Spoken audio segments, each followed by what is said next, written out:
ये लो madam. Thank you. और तू जल्दी कर, मुझे ऑफिस के लिए बहुत लेट हो रहा है। जी हाँ। मम्मा देखो ना, मुझसे टाई नहीं बन रही। ला मैं बांध देती हूँ।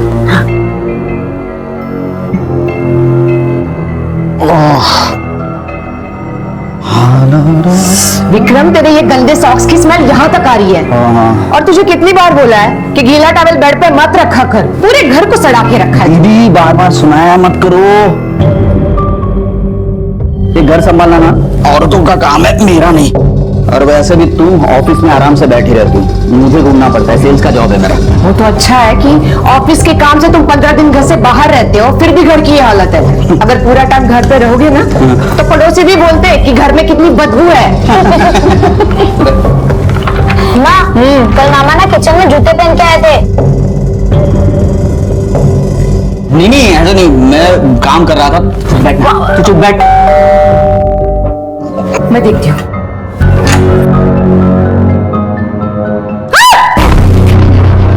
क्या हुआ मैडम?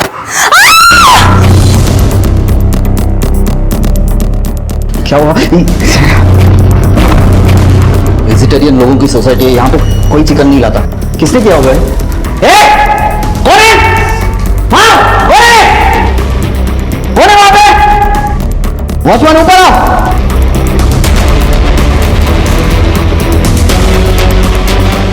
बेटा, डरने की कोई बात नहीं है, किसी गंदे लोगों ने किया होगा।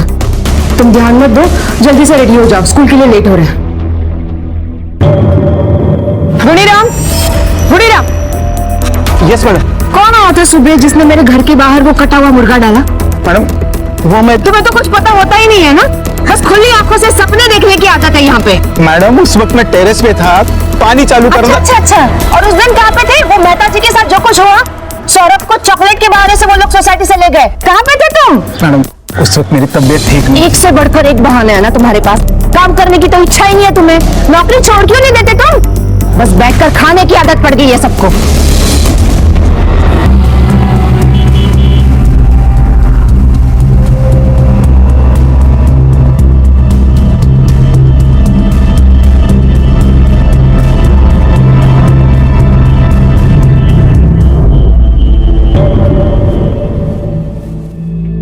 Good morning. Good morning.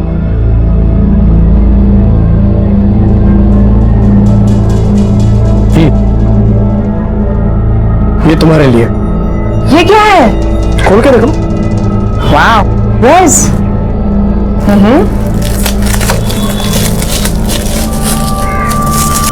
वाह, फोटो फ्रेम। पर ये किस खुशी में? ये तुम्हें खुश देखने की खुशी में। एक बार शादी हो जाने दो, फिर बहुत सरप्राइज मिलेंगे।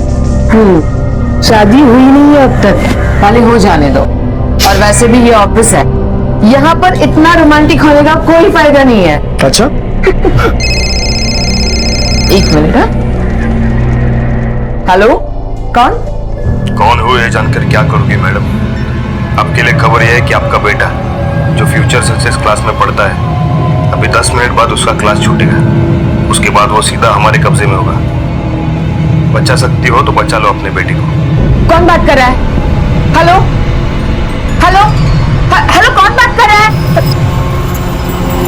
राजेश, राजेश मुझे अभी जाना पड़ेगा। क्या हुआ? किसका फोन था? मैं तुमसे बाद में बात करती हूँ। लेकिन फोन किसका था?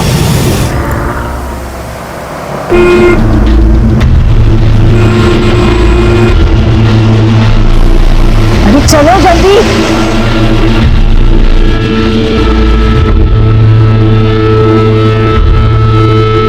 भैया, ट्यूशन छूट गई? हाँ मैडम, बस अभी छूटता ही है। आदि, आदि तू ठीक है ना? तू ठीक है ना? क्या है मम्मा? कुछ नहीं। चल आदि, अभी सो जा, बहुत लेट हो गया, कल सुबह स्कूल भी तो जाना है ना। मम्मा, आपको पता है आज मैंने ऐसे लिखा, माय फादर माय हीरो। पापा कैसे थे? क्या वो क्रिकेट खेलते थे? बहुत अच्छे थे, बिल्कुल तुम्हारी तरह। और पता है, क्रिकेट भी बिल्कुल सचिन की तरह खेलते थे। क्या वो मुझे प्यार करते थे? हाँ, बहुत प्यार करते थे। फिर वो हमें छोड़ के क्यों गए? क्योंकि भगवान जी को उनकी जरूरत हमसे ज्यादा थी। मम्मा, जब पापा का एक्सीडेंट हुआ था तब मैं कितना बड़ा था? बहुत छोटा था। आदि, अब और सवाल नहीं है, सो जा। नूर नजर लख्त जिगर, बंदा आपकी खिदमत में हाजिर है, रहती दुनिया के ताक के लिए। क्या बोला आपने? मुझे तो कुछ समझ में नहीं आया। मुझे भी कहाँ समझ आया, बस रट लिया तुम्हें खुश करने के लिए। अच्छा सुनो ना माधुरी, हम कहीं दूर चलते हैं। अच्छा, कहाँ ले जाओगे मुझे? किसी वादियों में चलेंगे। अच्छा, तुम पहले संभल के गाड़ी तो चला लेना। अच्छा अच्छा, वो क्या वो?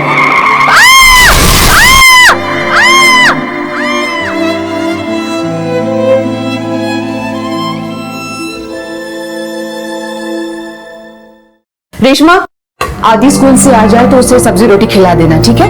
और कितनी भी जिद करे उसे आइसक्रीम बिल्कुल नहीं देना। ठीक, मैं ऑफिस के लिए निकल रही हूँ। हाँ।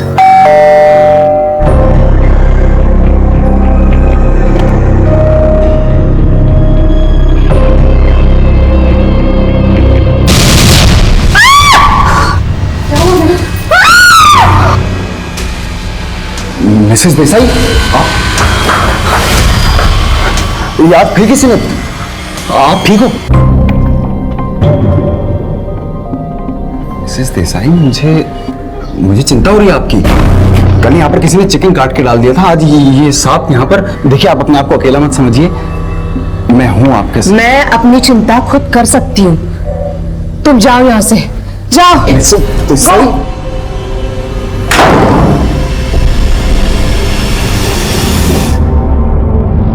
हेलो, माधुरी देसाई, इनकम टैक्स ऑफिसर, जिसके पति को गुजरे जमाना हो गया था और वो सारी जिम्मेदारियां अकेले उठा रही थी।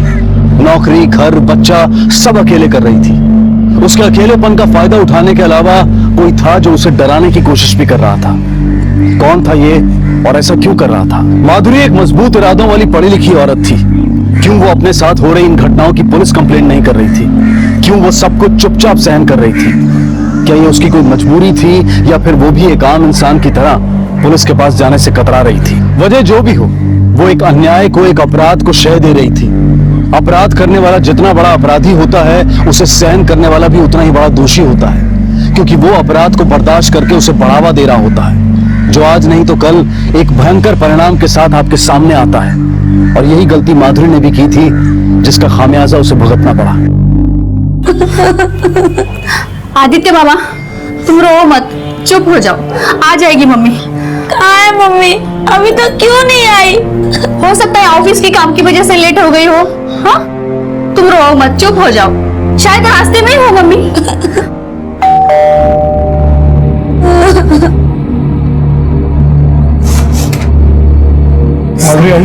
नहीं साहब, इतनी देर हो गई, अभी तक मैडम घर पे नहीं आई। मैंने उनको फोन भी किया, लेकिन उनका फोन भी बंद है। इतनी देर हो गई, इसलिए मैंने आपको फोन किया।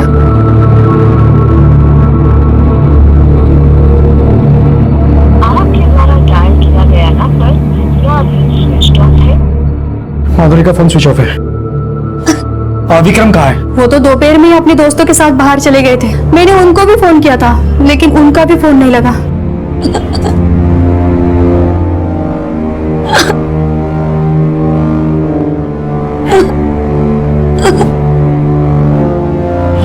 आदित्य, मत रोना, सब ठीक हो जाएगा। मैं आया हूं ना, सब ठीक हो जाएगा।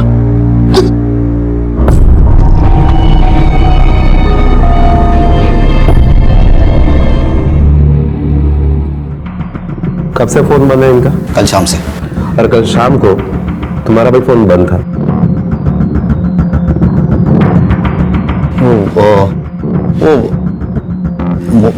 मोबाइल की बैटरी लो थी, फिर बाद में स्विच ऑफ हो गया। तुम इनके सगे भाई हो? हाँ सर। क्या काम करते हो? कंपनी में सेल्स ऑफिसर हूँ। काम की वजह से शहर से बाहर रहता हूँ। आखिरी बार कब देखा था तुमने माधुरी को? कल सुबह ऑफिस जाते वक्त। अरे माधुरी का बेटा अब कहाँ है वो? घर पे आया माया के साथ। तुम्हारे घर में और कितने लोग हैं? हम 3 लोग हैं सर, और कोई नहीं। और तुम माधुरी के साथ ही काम करते हो ना? जी, मैं भी इनकम टैक्स ऑफिसर हूँ। हम दोनों सेम रैंक पे काम करते हैं। तुमने माधुरी को सबसे आखिरी बार कब देखा है? कल दोपहर में साथ में लंच करने के लिए गए थे। अच्छा ये देखो, मेरी शादी का इनविटेशन कार्ड का सैंपल, इसे छपने दे। अच्छा है, पर इसका कलर थोड़ा सा मतलब। एक्सक्यूज मी, मैं अभी आई।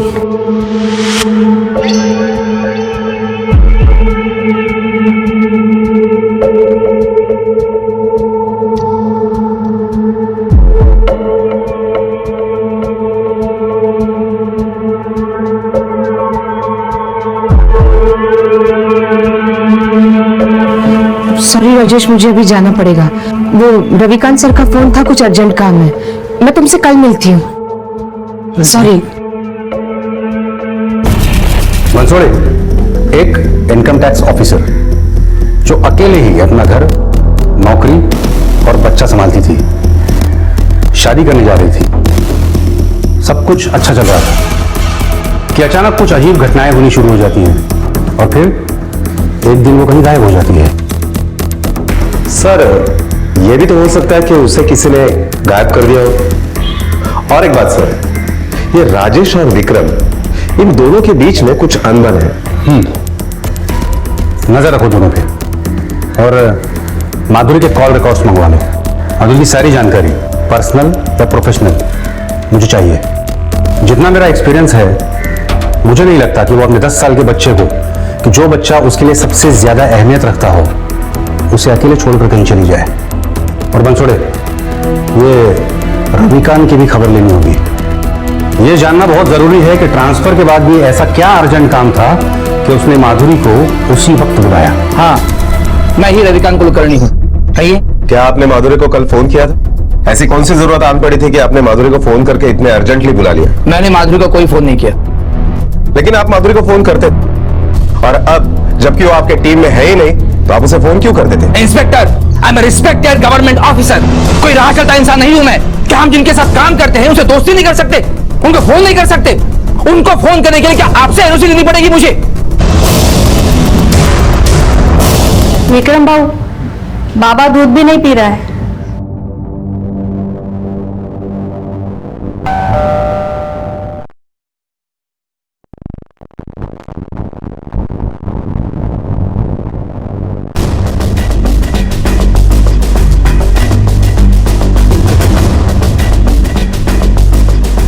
तुम कौन हो?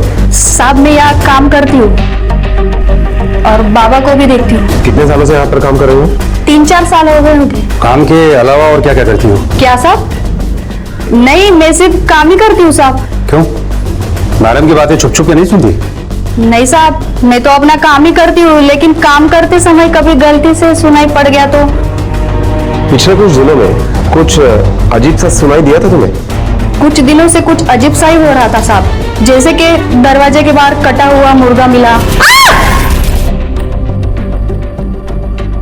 तो तुम्हारी मैडम ने कंप्लेंट नहीं की? मेरे को क्या मालूम साहब, बड़े लोग क्या सोचते क्या करते। कौन कर रहा था ये सब? मेरे को नहीं मालूम साहब, लेकिन मैडम को जरूर आइडिया था। तुम इतने यकीन के साथ कैसे कह सकती हो कि मैडम को आइडिया था? यकीन से नहीं कह सकती साहब, लेकिन उस दिन सांप मिला ना, उसके बाद।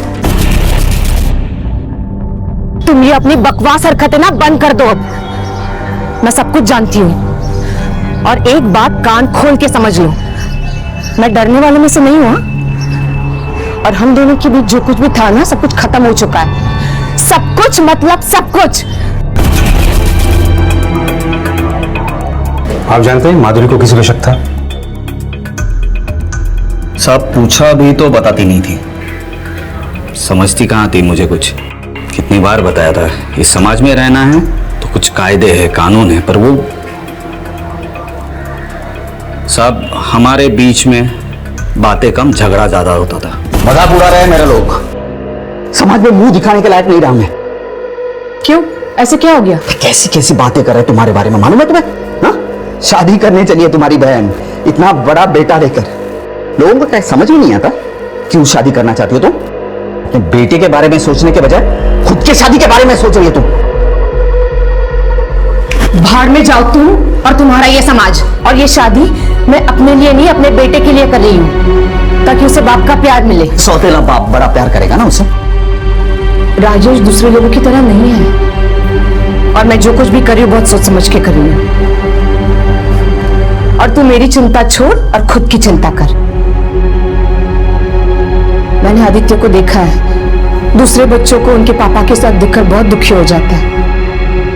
विक्रम, ये मेरी नहीं आदित्य की जरूरत है, और अपने बेटे की खुशी के लिए मैं कुछ भी करूंगी। और क्या आपने कभी ये जानने की कोशिश नहीं की कि वो कौन था जो माधुरी को परेशान कर रहा था? नहीं, क्योंकि जब भी उनसे पूछता था तो वो बोलती थी मैं संभाल लूंगी। रेशमा, फोन के अलावा कभी उनके साथ किसी का कोई झगड़ा सुना या देखा था? देखा नहीं था साहब, लेकिन सुना है बिल्डिंग के लोगों से। ऊपर वाले फ्लैट में जो अमर नाम का लड़का रहता है, 4-5 दिन पहले उसके साथ मैडम का जोरदार झगड़ा हुआ था। थैंक यू मिसेस देसाई, सच में हेल्प करने के लिए। नहीं तो मेरे सीए ने मेरे को जवाब ही दे दिया था। मैं टैक्स मैंने पूरा भरा है, पूरा। मिसेस देसाई, मुझे ना ये जो पेज है ना, ये तो बिल्कुल ही समझ नहीं आया मुझे। ये जो फिगर है ना, ये बिल्कुल ही समझ नहीं आई। ये मुझे कुछ बताता ही नहीं है, और मैं सीए को हमेशा बोलता रहता हूँ भाई बता। उठ और निकल यहाँ से, निकल जा, वरना जूते मार के तुझे घर से बाहर निकालूंगी। निकल जा। जूते क्यों मिसेस देसाई? मैं तो अपनी फाइल के लिए। सुना नहीं? निकल जा मेरे घर से। अकेली औरत देख के फायदा उठाना चाहता है। मैं क्या कहता हूँ माधुरी जी, आप पुलिस को फोन लगाइए और इसको अंदर कराइए। नहीं, मैं टैक्स। दोबारा अगर मेरी तरफ आंख उठा के भी देखा ना तो तेरी आंखें फोड़ दूंगी मैं।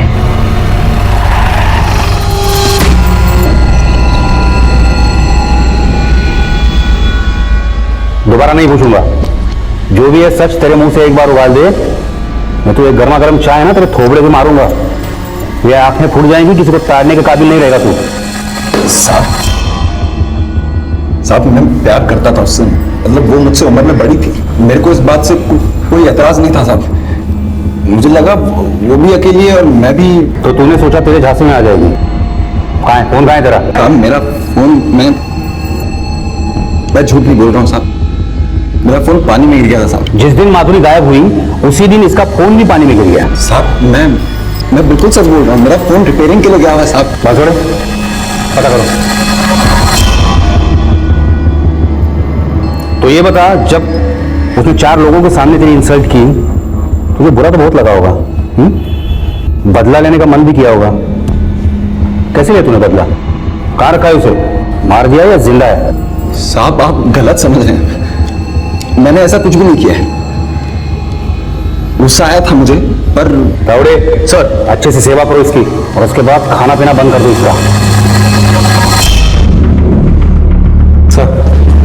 सर ये अमर सच कह रहा है, मैंने पता किया है। उसका फोन पानी में गिरने की वजह से रिपेयरिंग में। रेस्टोरेंट में जो फोन उसे आया था उसके बारे में कुछ पता चला? सर मैंने माधुरी के कॉल रिकॉर्ड के लिए एप्लीकेशन दे दी।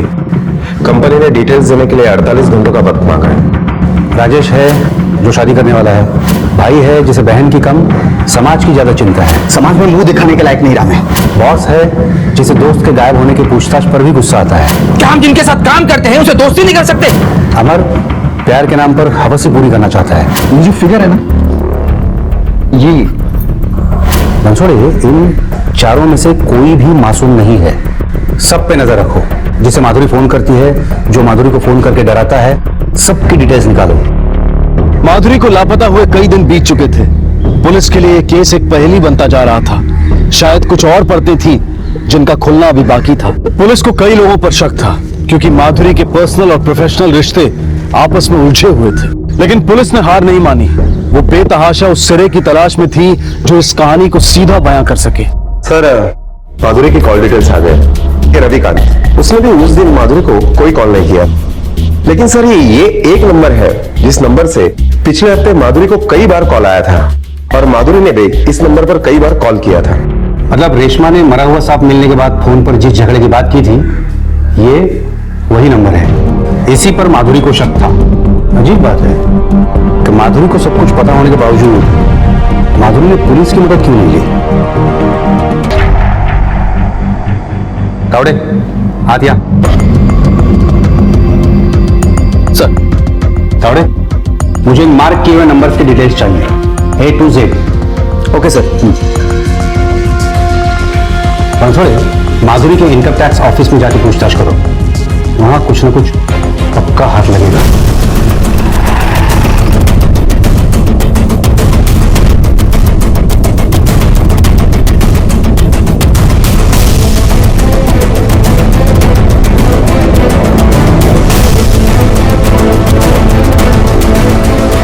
हम गरीब बड़े लोगों की बात क्या बताएंगे साहब, सब एक जैसे। ये लोग मुर्गी की जेब से भी पैसा खींच लेंगे। मतलब माधुरी भी रिश्वत लेती थी? अरे नहीं सर, माधुरी ने कभी रिश्वत नहीं ली, ये तो सारी बनाई हुई बात है। वैसे भी आपको तो पता होगा इनकम टैक्स वाले बदनाम है इस चीज के लिए। शायद किसने ली हो, लेकिन माधुरी ऐसी नहीं है। She is a clean officer. साहब, रविकांत सर पागल थे एकदम मैडम के लिए, उन दोनों का लफड़ा भी चालू था। बकवास है, झूठ है ये सब। कोई अगर अपने कलीग के साथ कॉफी पी ले, खाना खा ले या हंसकर बात कर ले, तो ये लोग कहने लगते हैं इन दोनों का चक्कर चल रहा है, अफेयर है इन दोनों का। ऐसा कुछ भी नहीं। अगर उसका ऐसा रिकॉर्ड होता तो मैं क्यों उसके साथ शादी करता। सर माधुरी देसाई को जिस नंबर से फोन आता था उसी का दूसरा नंबर है, उसी के नाम पर रजिस्टर है। देखिए, ये तो तय है कि यह नंबर वो खुद यूज नहीं करती थी, हो सकता है किसी को लेके दिया हो। पता करो माधुरी के डॉक्यूमेंट्स में किसने और कहां से कार खरीदा था। Okay sir. हमें जो इंफॉर्मेशन मिली है उससे ये पता चलता है कि कोई राखी मल्होत्रा जो एक शिपिंग कंपनी की मालकिन है, उसके साथ माधुरी का झगड़ा चल रहा था। अब इनकम टैक्स ऑफिसर के साथ ऐसे लोगों के झगड़े होते ही रहते हैं। क्या आप मुझे राखी मल्होत्रा का नंबर दे सकते हैं? जी।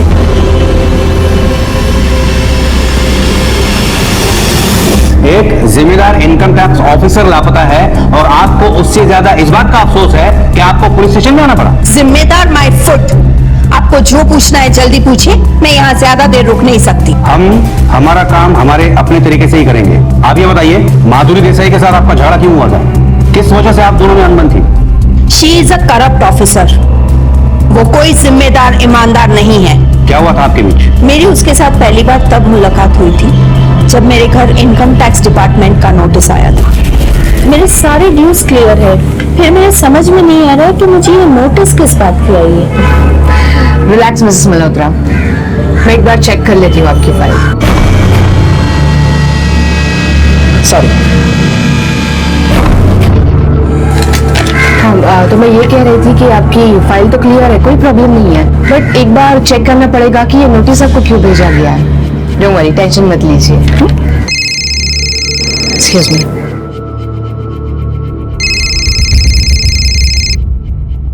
Yes sir. तुमने उसको ये क्यों कहा कि कॉम्प्लिकेशंस नहीं है?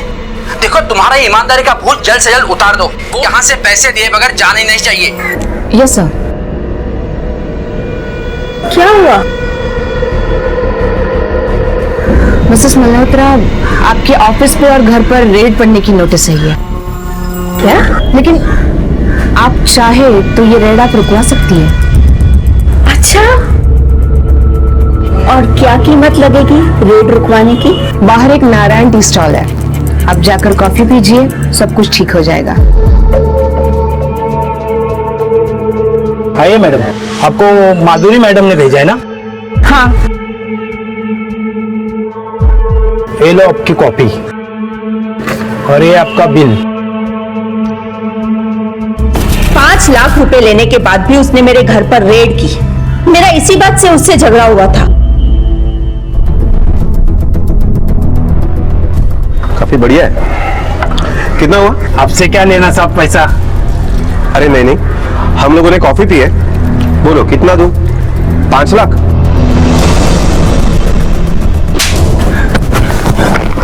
बोल, माधुरी का पैसा तू किसके पास पहुंचाता था?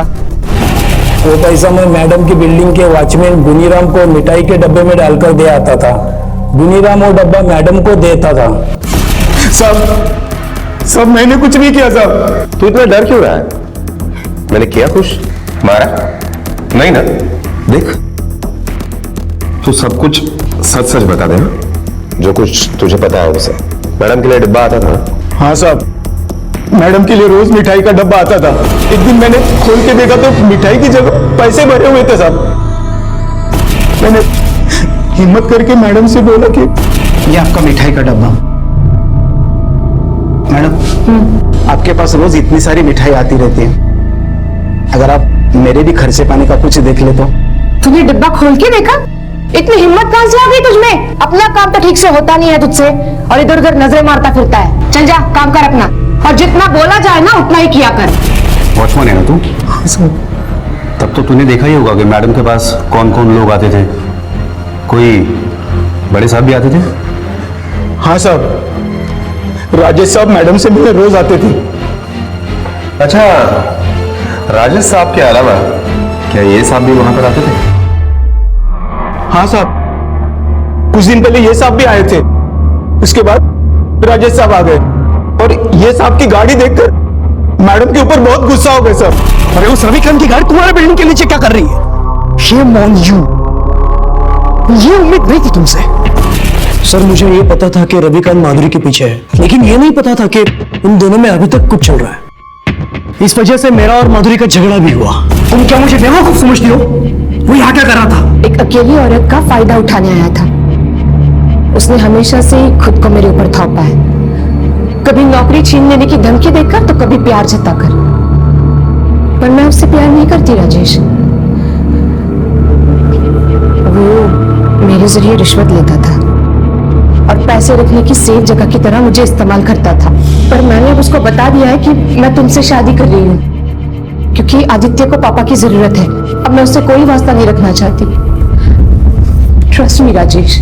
रविकांत माधुरी का फायदा उठा रहा था, अपने पोस्ट का डर दिखाकर अपने इशारों पर नचा रहा था माधुरी को। मिस्टर राजेश, आपको ये थोड़ा अजीब नहीं लग रहा है कि आपको दोनों के बारे में पता था और फिर भी आप माधुरी से शादी करना चाहते थे? मुझे माधुरी में नहीं, उसके पैसों में इंटरेस्ट था। रविकांत सर जब हमारे ब्रांच में थे तब उनका आशीर्वाद था माधुरी। उन दिनों बहुत पैसे कमाए माधुरी ने। इसका मतलब आपके पास माधुरी को गायब करने या उसे मारने का मोटिव था? कोई फायदा ही नहीं था उसको गायब करके या मार के। ब्लैक मनी कहा है ये सिर्फ माधुरी जानती है, और माधुरी इतनी भी कमजोर नहीं है कि कोई उसे पूछे और वो बता दे। जब पैसा मिलेगा ही नहीं तो ये सब करके फायदा क्या है? एक अकेली औरत अपने आत्मसम्मान के साथ जीने की जितनी कोशिश करती है, उससे दुगनी कोशिश इस सभ्य समाज में इंसान के रूप में छिपे भेड़िए उसे तार तार करने की करते हैं। माधुरी के आसपास भी ऐसे भेड़ियों की भरमार। रविकांत जो अपने ओहदे का फायदा उठाकर उसका इस्तेमाल करना चाहता था, दूसरा राजेश जो शादी के नाम पर उसके पैसे को अपना बनाना चाहता था, तीसरा अमर जिसकी आंखों में प्यार के नाम पर सिर्फ हवस दिखाई देती थी, और चौथा उसका भाई विक्रम जो भाई ना होकर कोई सामाजिक ठेकेदार बन बैठा था। एक और आदमी था जिससे माधुरी फोन पर बात किया करती थी। वो कौन है, उसका किस्सा क्या है, उसकी पहचान क्या है, कोई नहीं जानता था। शायद पुलिस से कोई बात अछूती रह गई थी जिसका फायदा उस आदमी को मिल रहा था। माधुरी के लापता होने की गुत्थी सुलझ ही नहीं रही थी। पुलिस को राजेश पर शक था, लेकिन माधुरी के लापता होने के समय राजेश ऑफिस में ही था, और ये बात साबित कर रही थी ऑफिस की सीसीटीवी फुटेज। इस हताशा के दौर में पुलिस के हाथ एक उम्मीद लगी। मोबाइल कंपनी से माधुरी का अपडेटेड स्टेटमेंट आ गया था, जिसकी कहानी कुछ और ही थी। माधुरी 20 नवंबर को गायब हो गई थी, और उसके जिस फोन को हम 20 तारीख के बाद ऑफ मान रहे थे, वो दरअसल 21 को ऑन हुआ था। और क्योंकि माधुरी की बिलिंग साइकिल डेट 20 तारीख की है, इसलिए ये रिकॉर्ड हमें पहले नहीं मिल पाया। लेकिन इस नए स्टेटमेंट में ये साफ दिखाई दे रहा है कि माधुरी के मोबाइल से 21 तारीख को सुबह दुबई के लैंडलाइन पर कॉल किया गया था। उस वक्त माधुरी के फोन का लोकेशन माहिम था, और ये नंबर दुबई में किसी करीम काजी के नाम से रजिस्टर्ड है। वो दुबई में रहता है। अच्छी खबर यह है सर कि वो करीम काजी किसी काम की वजह से इंडिया आया है, और वो भी माहिम में ही रह रहा है। और दूसरी खबर यह है सर कि विक्रम के फोन रिकॉर्ड से यह पता चलता है कि माधुरी का फोन जब स्विच ऑफ हुआ था तो उसका भी मोबाइल लोकेशन वही था, माहिम।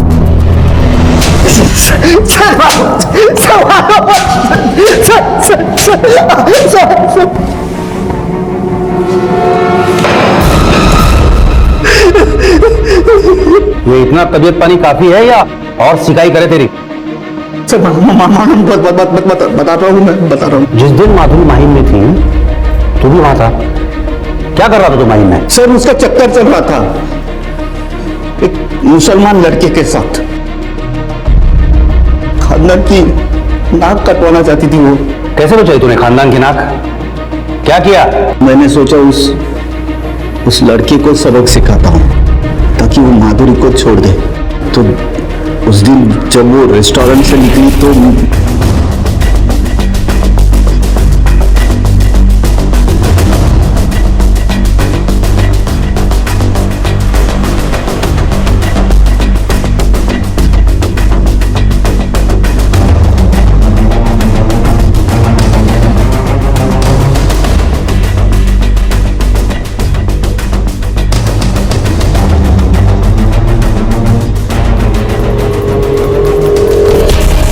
जब तूने कुछ किया ही नहीं तो तूने ये बात पुलिस से क्यों छुपाई? क्या ये तेरी कहानी तू हमें अभी अभी ताजा पका के सुना रहा है? नहीं सर, नहीं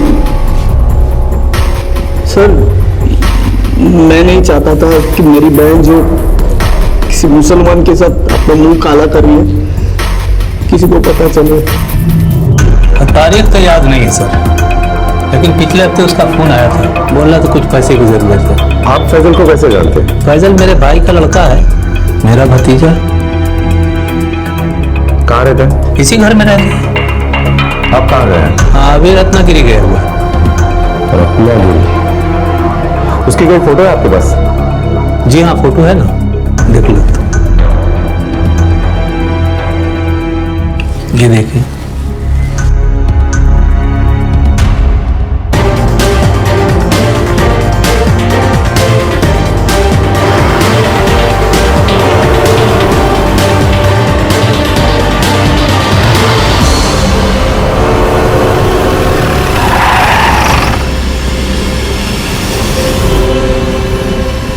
फैजल,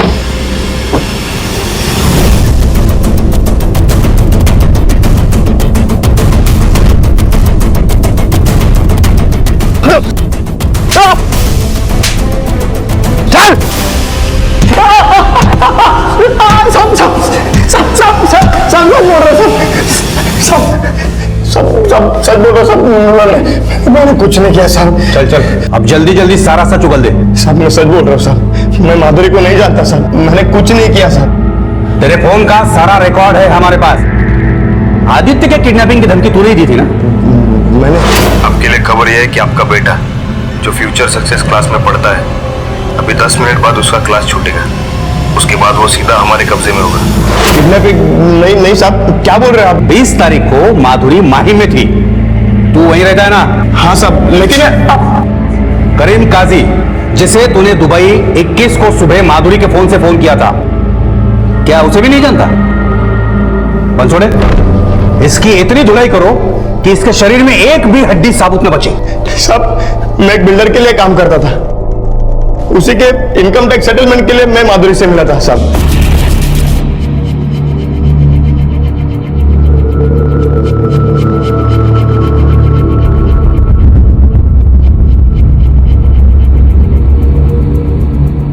माधुरी थोड़ी अड़ियल थी। कुछ दिन मिलने जुलने के बाद हम दोस्त बन गए, फिर और नजदीकियां बढ़ी और कुछ वक्त के बाद हम दोनों एक दूसरे के बहुत करीब आ गए। माधुरी मुझसे शादी करना चाहती थी और मैं भी, पर अम्मी और अब्बू ने मुझे कसम दी और खाला की बेटी के साथ शादी करवा दी। जैसे मैंने शादी की, माधुरी ने मेरे साथ रिश्ता तोड़ दिया। मैं आज भी उसके साथ रहना चाहता था, लेकिन उसने साफ मना कर दिया। जब मुझसे रहा नहीं गया तो मैं उसको मिलने चला गया। फैजल, फैजल तुम यहाँ पे क्या कर रहे हो? देखो मुझे तुमसे कोई वास्ता नहीं रखना है, तुम चले जाओ यहाँ से। माधुरी, माधुरी मेरी बात तो सुन, मैं बहुत प्यार करता हूँ तुझसे, नहीं रह सकता तुम्हारी बिना। फैजल मुझे तुमसे कोई रिश्ता नहीं रखना है, तुम जाओ यहाँ से। देखो सीधी तरह से मान जा, नहीं तो मेरे पास और भी रास्ते हैं। मेरे ही घर में आके मुझे धमकी दे रहा है? हाँ, औकात क्या है तेरी? एक इनकम टैक्स ऑफिसर और बिल्डर के बीच का दलाल, यही औकात है तेरी। और अपने औकात के हिसाब से रह और निकल यहां से। निकल, निकल जा मेरे घर से। उसने मेरी इज्जत उतार दी। गुस्से से मेरा दिमाग पागल हो रहा था। मैं बदला लेना चाहता था साहब। एक दिन मुझे पता चला कि वो राजेश के साथ शादी कर रही है।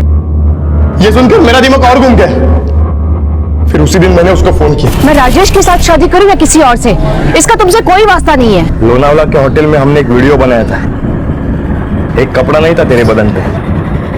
सोच, अगर वो वीडियो लोगों ने देखा तो? राजेश तो छोड़, दूसरा कोई भी तुझे घास नहीं डालेगा। मैंने उसे माहिम बुलाई। वो घर नहीं आई, पर आते ही उसने वीडियो मांगना शुरू किया। मैंने वो टालने के लिए उसे कहा कि वो वीडियो मेरे गांव के मोबाइल में है। तभी वो गांव जाकर वो वीडियो डिलीट करना चाहती थी, ताकि ये किस्सा यही खत्म हो जाए। फिर हम गांव जाने के लिए निकल गए। मैंने भी यही सोचा कि ये किस्सा आज के आज ही खत्म हो जाए। अब क्या हुआ? लगता है बाइक में कुछ प्रॉब्लम हो गया, उतरना पड़ेगा।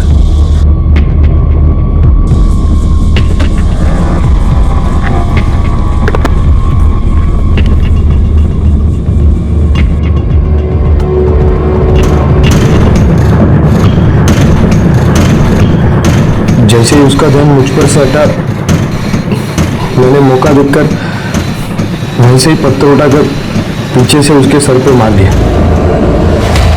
फिर उसके बाद मैंने उसको वहीं नीचे वाले जंगल में ले जाके दफना दिया। बता, कहां दफनाया उसे?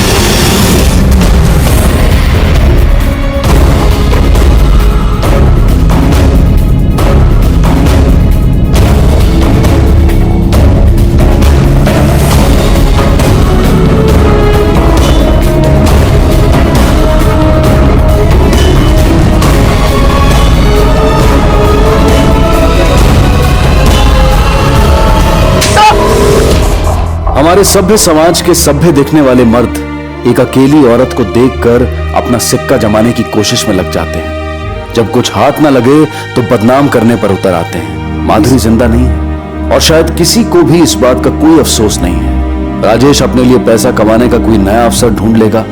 रविकांत को भी कोई फर्क नहीं पड़ा, क्योंकि राजेश की वजह से वो पहले ही उसके चंगुल से बाहर निकल चुकी थी। फैजल को अपने किए की सजा मिली।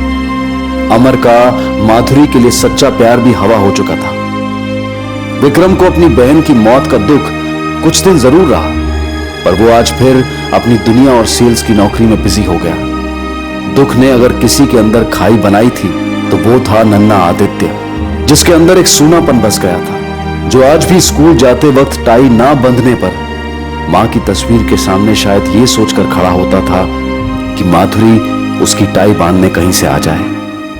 फैजल के साथ माधुरी का रिश्ता माधुरी और आदित्य की जिंदगी का ग्रहण बन गया, जो शायद कभी खत्म नहीं होगा। साईं इतना दीजिए जामे कुटुंब समाए, मैं भी भूखा ना रहूं साधु भी भूखा ना जाए। ये आदर्श अब सिर्फ जुमले बनकर रह गए हैं। लालच और अवसरवाद ने इंसान को अंधा बना दिया है। बिना सोचे समझे वो कोई भी जुआ खेलने को तैयार है, और इसी जुए ने माधुरी की जान ली और फैजल को खूनी बना दिया। अच्छी जिंदगी चाहना कोई गलत बात नहीं है, लेकिन गलत तरीके अपनाकर अच्छी जिंदगी पाने की कोशिश जरूर गलत है। आज जरूरत है इंसान को अपने आप को टटोलने की, ताकि ऐसे हादसे टाले जा सके। विक्रम ने भी माधुरी के साथ रक्षाबंधन को सिर्फ एक त्योहार की तरह मनाया।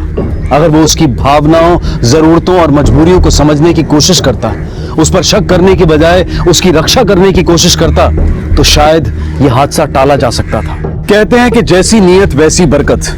बुराई का अंजाम कभी भला नहीं हो सकता। बुराई की शुरुआत जरूर भले का वहम दे सकती है, लेकिन बबूल के पेड़ पर कभी फूल नहीं खिल सकते। माधुरी की कहानी भी कुछ ऐसी थी। उसने अपने रास्ते में खुद कांटे बोए। उसने अपनी नौकरी का फायदा उठाकर रिश्वत ली और उस काली कमाई से उस उज्जवल भविष्य के सपने देखने लगी जो मृग छाया के अलावा और कुछ नहीं निकला, जिसने उसके बेटे को भी अनाथ बना दिया। इसी विचार के साथ मैं अनूप सोनी आपसे विदा लेता हूं। फिर मुलाकात होगी अगले एपिसोड में एक और चौंका देने वाले केस के साथ। तब तक अपना और अपने परिवार का ख्याल रखें और देखते रहें क्राइम पेट्रोल डायल 100। सबक एक को सीख हम सबको। जय हिंद।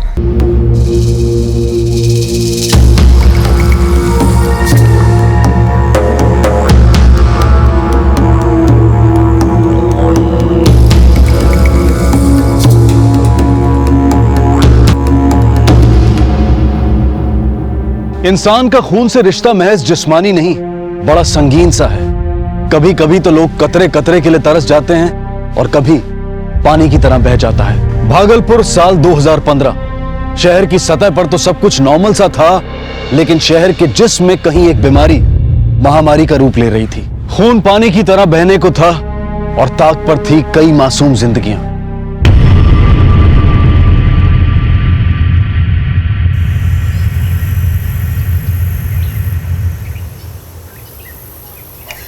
ए पिंटुआ, कहाँ गए थे सुबह सुबह? स्कूल नहीं जाना है का? कहीं नहीं जाएंगे, आते हम। अच्छा सुन, हम भी निकलते हैं। मिसराइन के घर पोता हुआ है, हमको जल्दी बुलाई है आज। ये 10 रुपया रख और नाश्ता कर लेना। स्कूल से आके इधर उधर डोलना नहीं, सीधे पढ़ने के लिए बैठ जाना। हम थोड़ी ना डोलते। एक बात मन में खोस लो बेटा, तुमको पढ़ लिख के बड़ा आदमी बनना है। पेट काट काट के तुम्हें कैसे पढ़ा रहे हैं ये हम ही जानते हैं।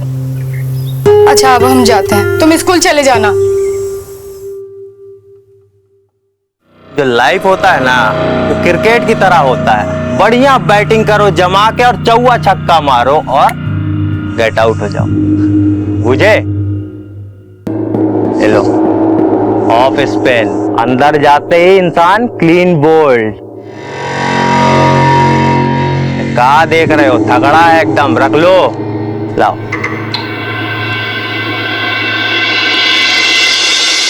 अरे कहा रे ऑलराउंडर, आज विकेट काहे उखड़ा है तुमरा?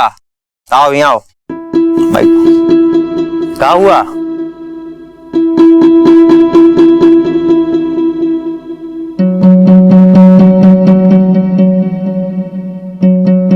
बकाया है अभी, पिछला भी बकाया है।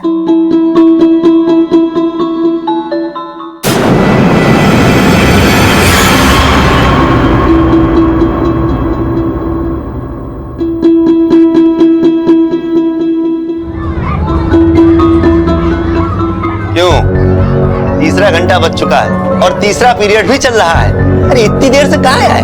घर ही पे रह जाते ना। अबे तू चौकीदार है कि थानेदार है बे?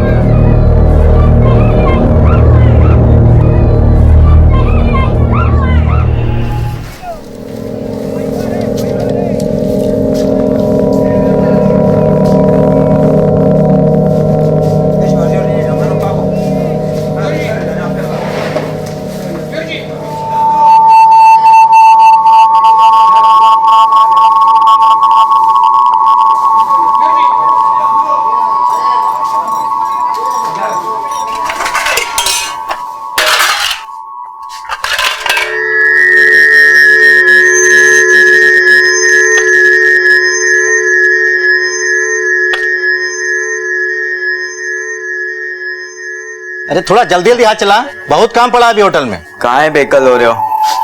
कस्टमर का है? कस्टमर? अब तो होटल बंद होने वाला है। क्यों? भोरे भोर कांड हुआ है। क्या कांड?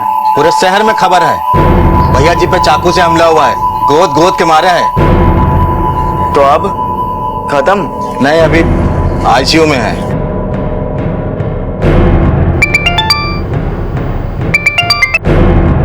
हेलो, का भैया जी डेथ कर गए?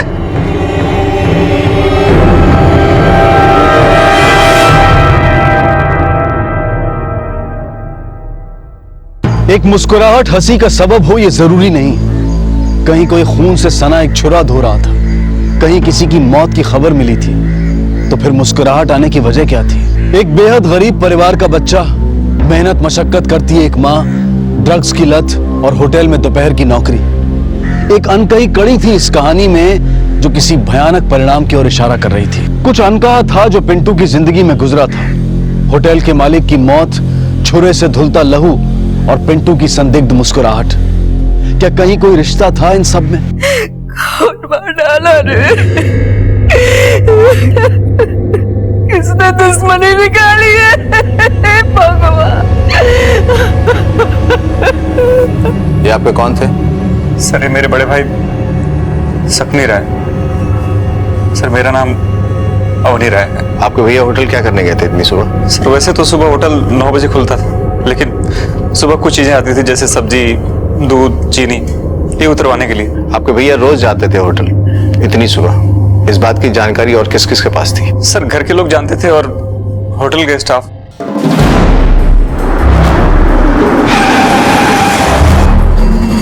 साहब सुबह कहाँ थे आप?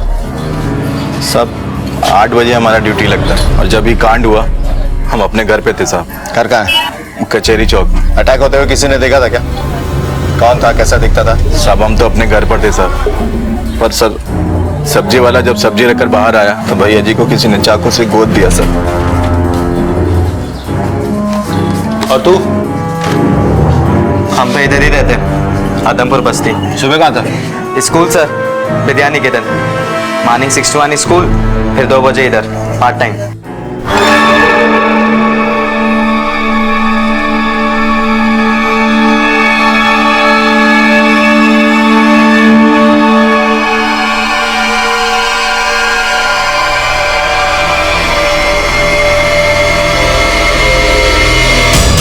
ये तो कोई टीनेजर लगता है। हाँ सर। इसके हाथ पे फोकस करो, कुछ पहना है लगता है।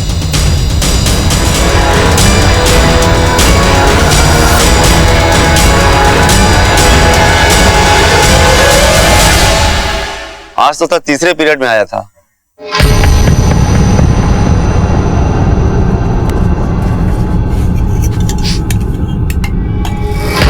क्या हुआ, सर्दी हो गया है? हाँ।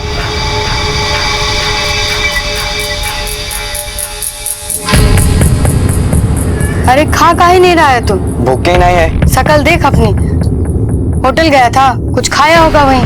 होटल बंद हो गया और सकमीरा ही डेथ कर गए। कब? आज शाम में खबर आया, छुरा मारा कोई गोद गोद के।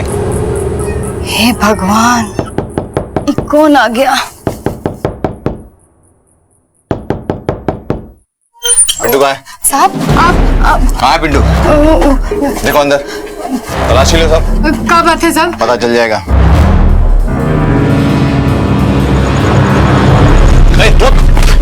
रुक, चल चल चल। साहब पिंटू। सब पिंटू हमारा बेटा है साहब। साहब क्या हुआ साहब?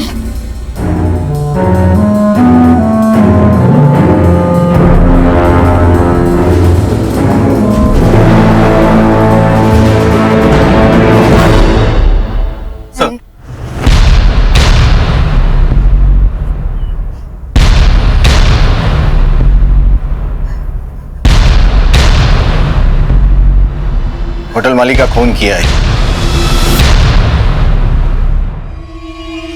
लेके चलो इसको। साहब ये खून नहीं कर सकता साहब। पिंटू खून नहीं कर सकता साहब। पिंटू नहीं कर सकता साहब खून। चल बैठ। साहब चल चल। साहब हमारा बेटा पिंटू नहीं कर सकता खून साहब।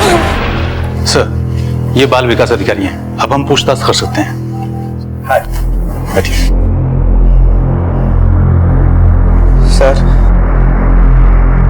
वो हमारे साथ बहुत बदसलूकी करता था। कैसी बदसलूकी?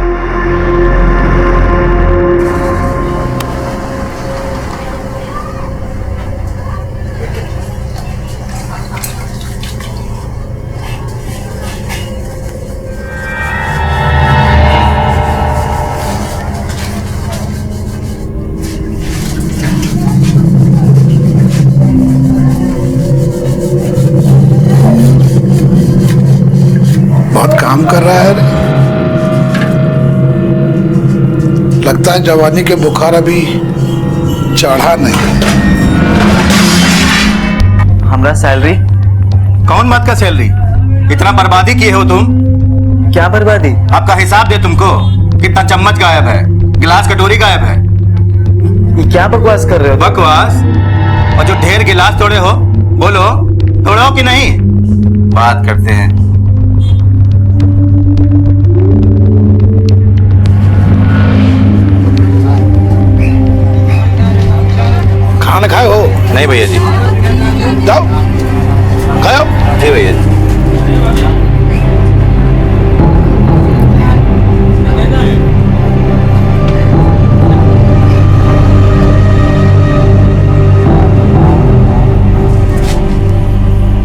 अरे सैलरी कोई चिंता की बात थोड़े है। थोड़ा टाइम बिताओ हमारे साथ, थोड़ा मौज मजा करो, है?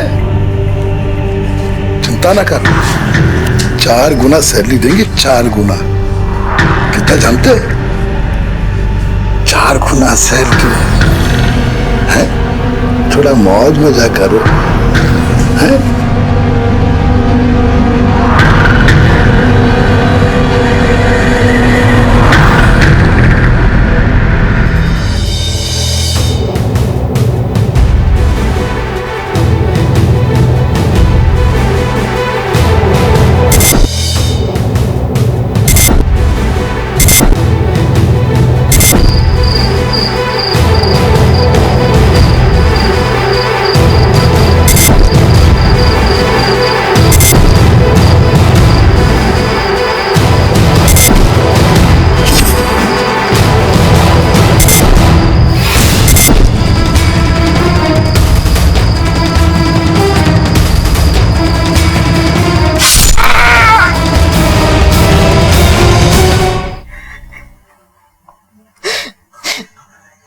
तुम कोई नशा वशा करते हो क्या?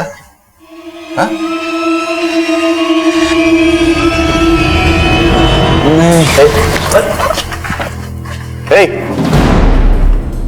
डॉक्टर को बुलाओ।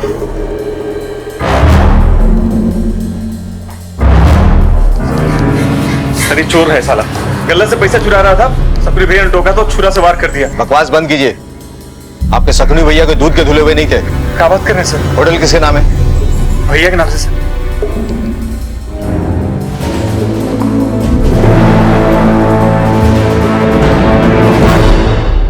यूं तो बचपन से किशोर अवस्था की दूरी कई सालों की होती है, लेकिन कभी कभी बच्चों की जिंदगी में कुछ ऐसा घटित हो जाता है कि ये फासला बच्चा चंद सालों में नहीं, चंद रोज में तय कर लेता है। पिंटू क्रोध और आवेश में वो कर बैठा जिसकी उम्मीद बड़ों से भी मुश्किल से की जाती है।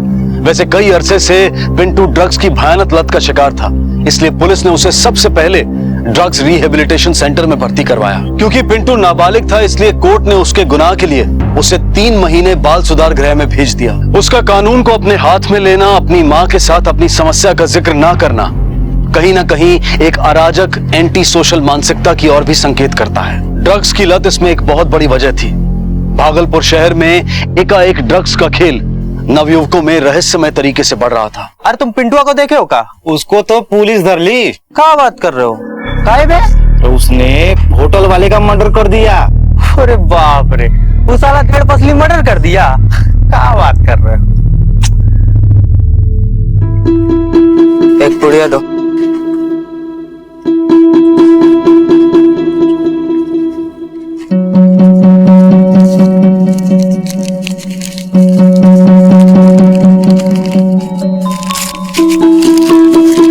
ये ले तू रख और आधा हम रखते हैं।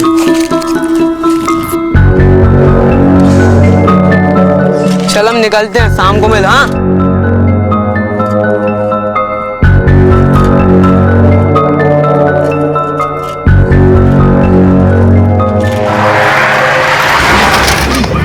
अरे अरे कहाँ बजे? निकल बाहर, निकल! तू अंधा है, निकल! क्या कर रहा है? गाड़ी में बैठ कर पॉकेट मत मार, अपने साइकिल का अंजर पंजर कर दिया, निकल! रुक! अरे लड़का ये दादागिरी कर रहा है। अरे हम देख रहे हो तुम? हम कह रहे हैं आपको क्या जरूरत पड़ी है उसके मुंह लगने की? चलो उसको देखो ना क्या कर रहा है।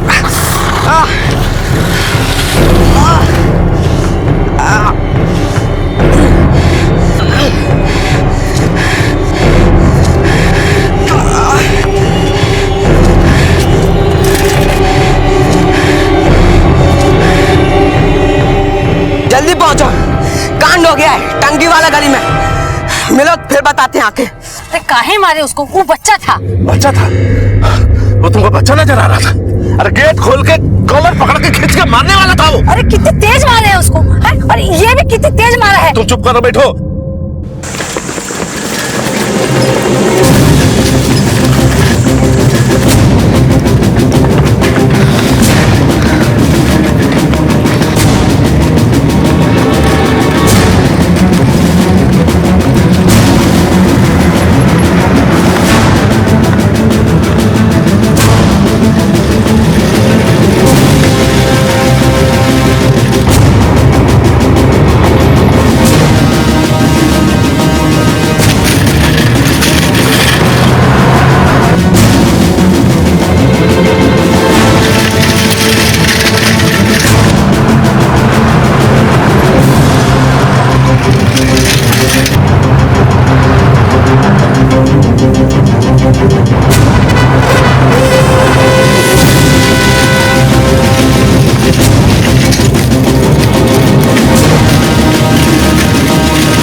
आता हुआ है तुमको? अरे वो वही लड़का जो समुद्र में किसी जोड़ीदार को लेके आया। अच्छा, तो एक डोज और देना पड़ेगा इन लोगों को। ये एक बित्ता का लौंडा लोग हैं, पीछे डोज दिए तो तुमको समझ में नहीं आया, पेट नहीं भरा, घुसगिरी हो गया तुमको। क्या समझता है तू अपने आप को?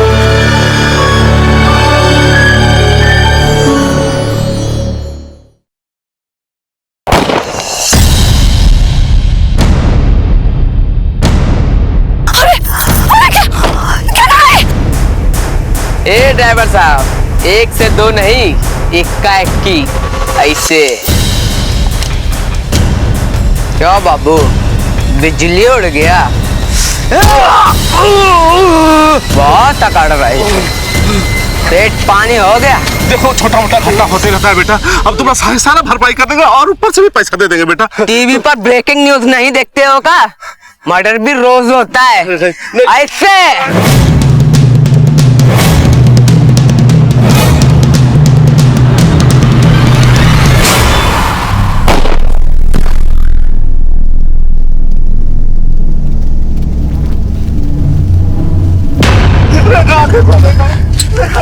देखा रुक डब्लू, देखा उठ जा, देखा हट।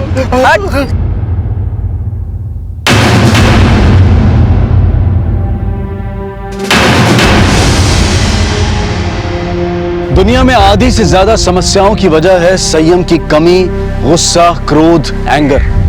आए दिन गुस्से के भयानक परिणाम हमें रोजमर्रा की जिंदगी में देखने को मिलते हैं। भागलपुर की एक सड़क पर भागती गाड़ी का साइकिल से टकरा जाना एक मामूली घटना थी, लेकिन गुस्से का पारा चढ़ा और एक मामूली घटना भयानक दुर्घटना में तब्दील हो गई। गुस्सा सिर्फ एक तरफ से नहीं था, दोनों तरफ से था।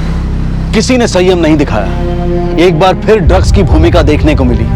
एक बार फिर ड्रग्स के खतरनाक नशे में जकड़े बच्चे हत्या की हद पार कर गए। क्या हो रहा था इस शहर में? क्या हो गया था यहाँ के बच्चों को कि किसी की जान लेना समस्या का समाधान बन गया था? खून बहाना उनके लिए आसान हो गया था। इंडिया वर्सेस ऑस्ट्रेलिया में देखे थे ना, है पॉन्टिंगवा को जो बॉल फेंका था भज्जी, तो उड़ गया उसका धज्जी।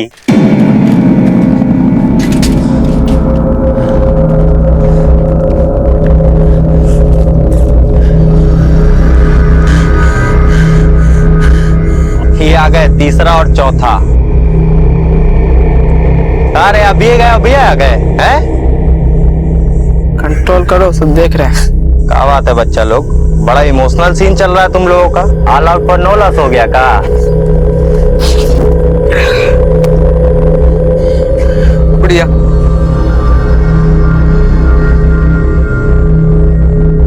चल रहे।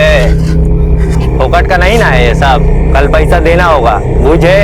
चलो जाओ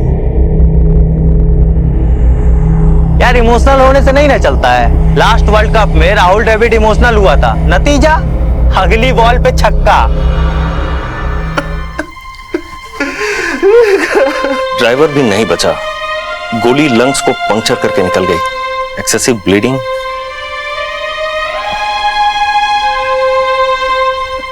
भूषण जी प्लीज संभालिए अपने आप, संभालिए।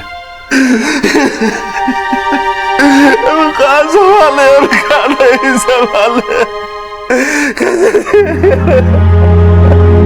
सर, हम अपना वाइफ के साथ गाड़ी में जा रहे थे, एकदम से तो बच्चा साइकिल से हमारा गाड़ी से टकरा गया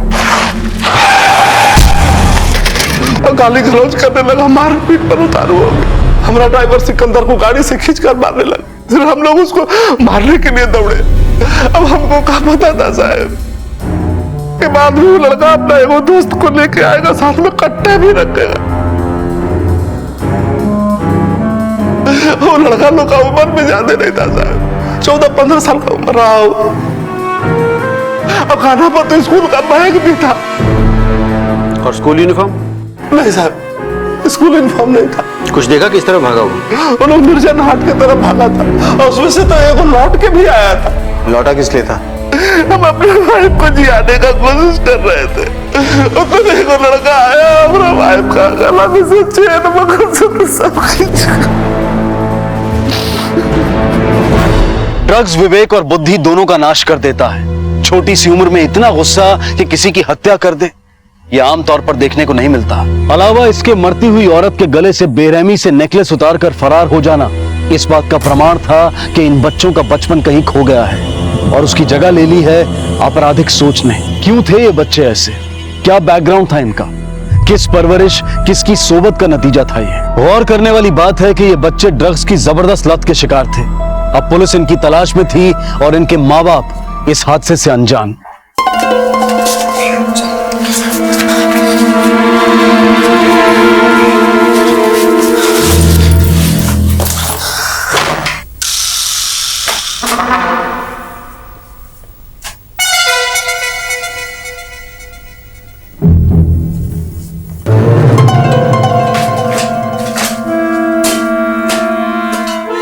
लास्ट में तुम काय की चलिए? फ्यूचर का सोच के चलते हम पहले से। और लक्ष्मण कंटा में इमोशनल काय हो गए थे? छोड़ ना, थोड़ा टेंशन ही आ गए थे। टेंशनिया नहीं, नर्वसा गए थे तुम। हाँ, 2 गोली हमसे ऐसे ही चल गई। दे दे पुड़िया दे। क्या बात है? कहाँ चल रहे थे? कहाँ थे तुम? ट्यूशन गए थे। हेड मास्टर साहब से बात हुआ था हमारा। आजकल अटेंडेंस शॉर्ट चल रहा है स्कूल में तुम्हारा। हेडमास्टर का होगा, हमारा तो ठीक है। अरे मारेंगे ना, क्या तुम्हारा बिगड़ जाएगा तुम्हारा। चल चल फाते पे फिरते लेक्चरबाजी का भूत चढ़ गया। चल क्या हुआ जी? हाँ? तुमसे एग्जामिनेशन नहीं है जो हर बात का आंसर देंगे आपको। कहे रे, हमेशा अपने पापा से ऐसे काहे बात करता है? हाँ? मारेंगे ना, दिमाग से हो जाएगा। क्या छिपाए थे वहाँ पे? सब देखे हैं। कुछ नहीं है। क्या छिपाया है? पापा, अरे क्या कर रहे हैं ये? पापा, पापा, अरे दीजिए मैं।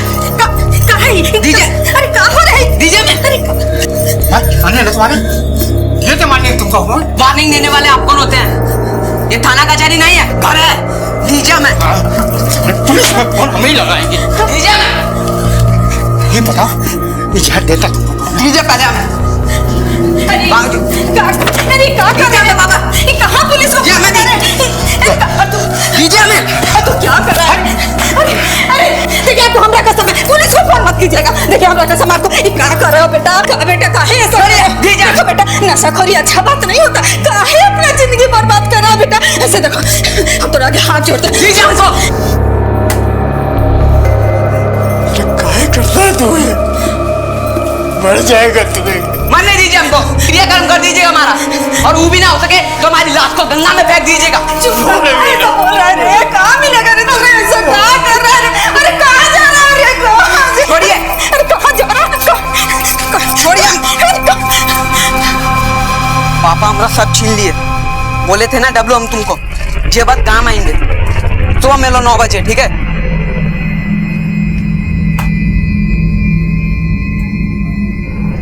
बहुत भारी आइटम है।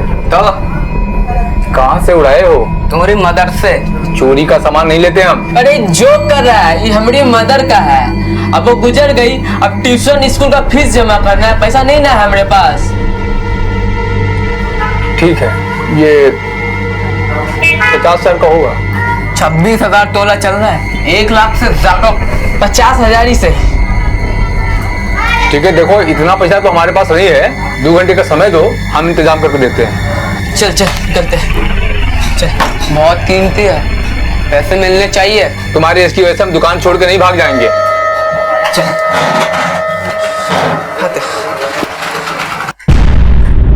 हेलो, पैसा निकालो।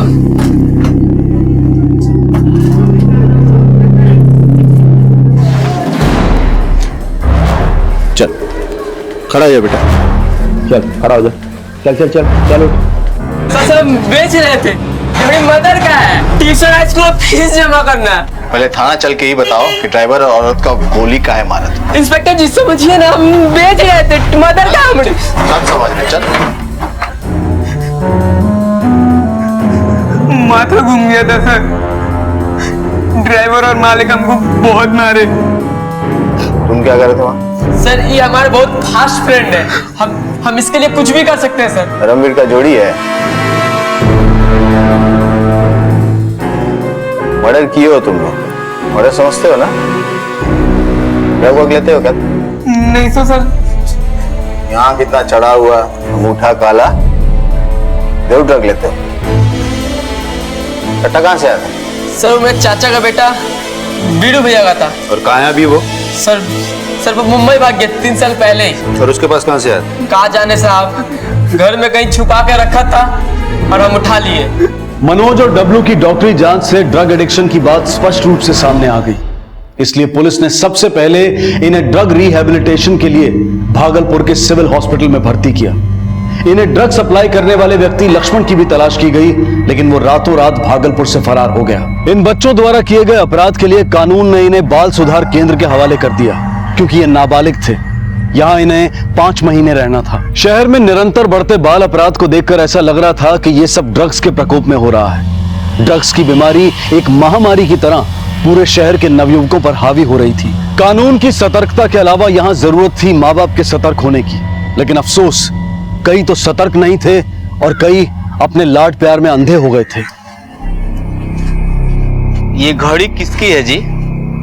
ये मेरे अंकल की है, वो पिछले साल ऑफ हो गए। और क्या खरीदते हैं आप? इस जमीन के ऊपर और आसमान के नीचे जो कुछ भी है ना, सब खरीदते बेचते हैं हम। गाड़ी भी खरीदते हैं? हाँ बिल्कुल। कितना में? 5,000 से लेके 5 लाख तक का। अच्छा चलो छोड़ो, ये घड़ी का कितना हुआ? ये लो। 4,000 की घड़ी का सिर्फ 300? लेना है तो लो, वरना 1 2 3 हो जाओ। चलो।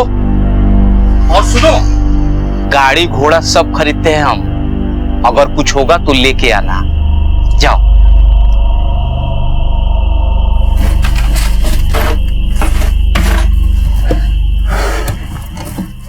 अरे सुनते हो? अरे घड़ी नहीं मिल रहा है। अरे यहीं रखे थे तो यहीं होगा, एक ही तो कमरा है। होटल मालिक दिवाली पे गिफ्ट दिए थे, अब बोले थे कि 4,000 का है, संभाल के पहनिएगा। अरे सुनो। हाँ? पिछले हफ्ते तुम्हारा चांदी का पायल खो गया था ना? अब बार बार उस पर शक करने की जरूरत नहीं है। अरे ठीक है, एक बार गलती हो गई तो क्या आप बार बार उसको मारेंगे, डांटेंगे?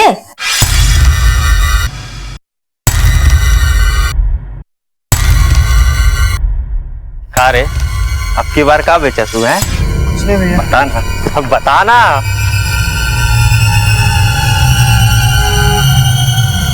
पूरे भैया।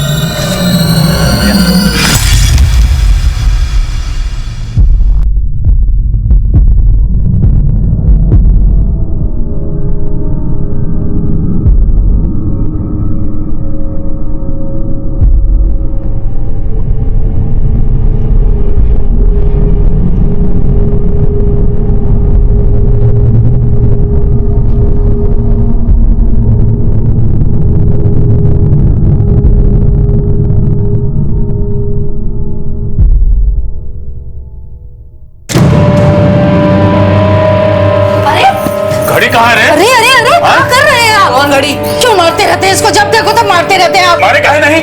हाँ? घड़ी बेच दिया है। अरे हम कोनो घड़ी नहीं बेचे।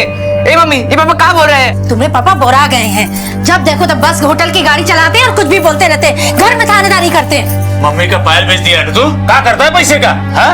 बीड़ी तंबाकू पीता है का? देख लेंगे ना तो चाल खींच लेंगे। क्या कर रहे हैं? जब देखो तब उस पे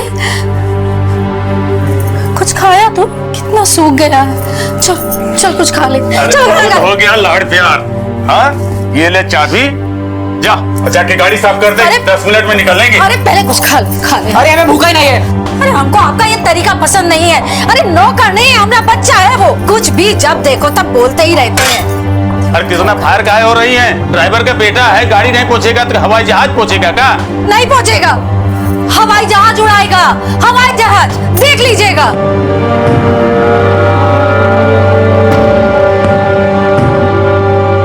गाड़ी घोड़ा सब खरीदते हैं हम, 5,000 से लेके 5 लाख तक का। अगर कुछ होगा तो लेके आना।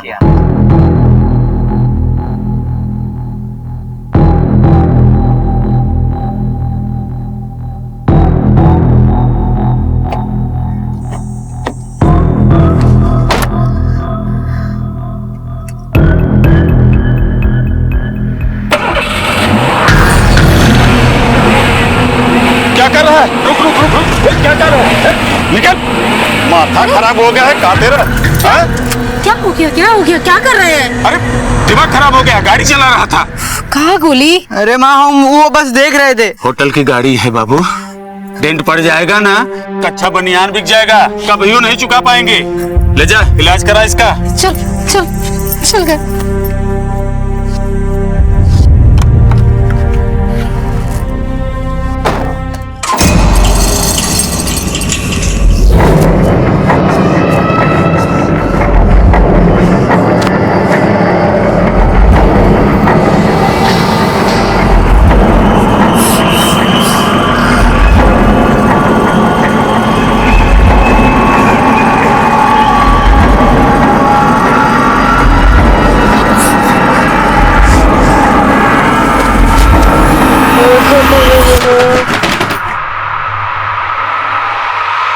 गोली गोली क्या हुआ तुमको? कितना पसीना तुम्हें क्यों हो रहा है? गोली कहाँ जा रहा है? कुछ नहीं हुआ माते। खाना खा ले गोली। हमको भूख नहीं लगी। गोली उधारी खाता दे दे के ना हम पगला गए हैं। अब समझ में नहीं आ रहा कि वसूली करे या माल बेचे। बोलो है? अब नहीं मिलेगा माल। चल निकलो। कहा बेटा हंसी आ रही है? विकेट कीपर से अगर बॉलिंग करवाओगे ना तो टीम हारबे करेगी। भैया जी एक और दे दीजिए ना भैया जी। देखो एक और आ गया विकेट कीपर। बेटा बहुत उधारी हो गया तुम्हारा, अब नहीं मिलेगा माल। चलो जाओ जाओ चलो। भैया जी लेकिन हमारी हालत बहुत खराब हो रही है भैया जी, हम आपके हाथ पकड़ते हैं, हमें पाँव पकड़ते हैं। भैया जी दे दीजिए हमें। भैया जी भैया जी रहना बेटा, नहीं मिलेगा नहीं मिलेगा नहीं मिलेगा। भैया जी भैया जी। एक तरफ सरल सहज मासूम बचपन और दूसरी तरफ ड्रग्स के जाल में फंसा बचपन। कल्पना कीजिए क्या गुजर रही होगी उस बच्चे पर। गोली की ये लत आज की नहीं थी, बहुत पुरानी थी। और अचरज की बात तो ये थी कि घर के बड़े अब तक इस बात से अनजान थे। भागलपुर में ड्रग्स की समस्या घुन की तरह फैल रही थी, खासकर वहां के बच्चों में।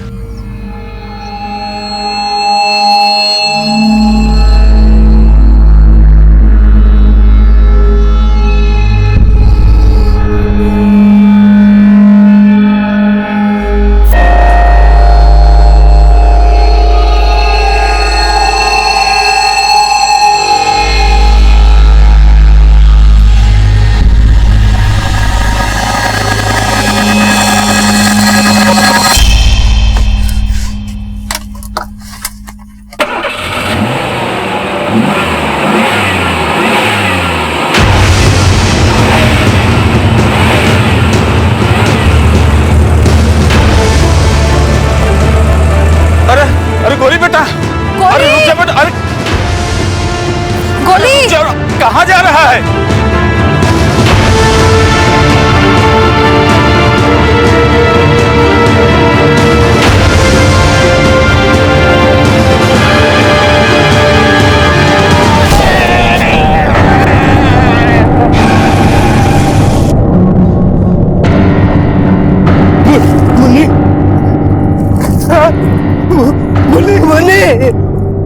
मुन्नी अरे हमारा माथा खराब हो गया, क्या करें? मेरी मुन्नी मार के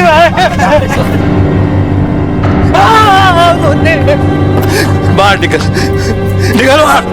मेरी बच्ची को मार दिया। अरे छोड़ दीजिए, मेरा बेटा है वो हमारा।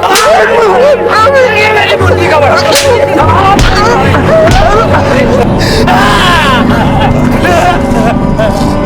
मना करते थे कि कितना लाड प्यार, देख लो लाड प्यार का नतीजा।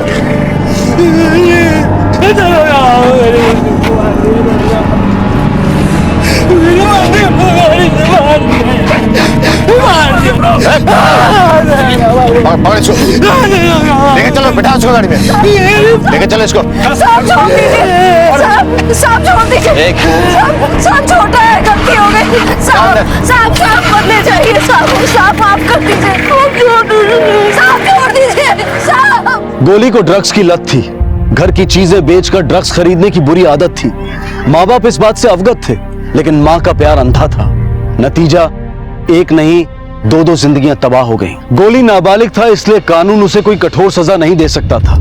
5 महीने सुधार केंद्र में जाना एक बच्चे को कितना सुधारता।